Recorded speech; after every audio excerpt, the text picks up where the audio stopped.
High বন্ধুরা, কেমন আছো তোমরা? আবার চলে এসেছি তোমাদের সাথে একটু গল্প করতে। তো সবাইকে জানাই হ্যাপি মনসুন আর রাখি পূর্ণিমার অগ্রিম শুভেচ্ছা।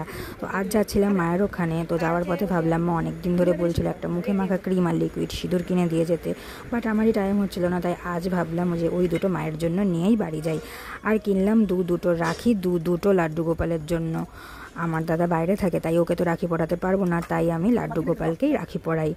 তো ওগুলো নিয়ে বাড়ি আসলাম আর দুপুরে লাঞ্চ করলাম ঘাটকল বাটা, ডাল, বেগুন ভাজা আর ভোলা মাছ দিয়ে। তারপর দুপুরে একটু বিশ্রাম করে সন্ধেবেলায় চাটা খাওয়ার পর দেখি মা রাতের জন্য আবার করছে সয়াবিনের তরকারি। অবশ্য নামেই সয়াবিনের তরকারি, ওটার মধ্যে আমাকে খাওয়ানোর জন্য সব থেকে বেশি ছিল সবজি।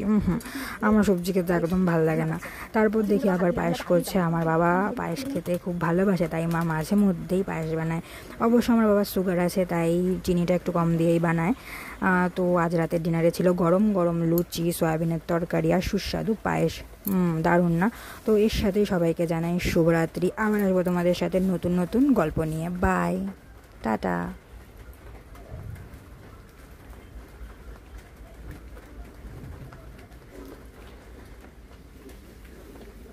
আমি তো লুচি বানাবো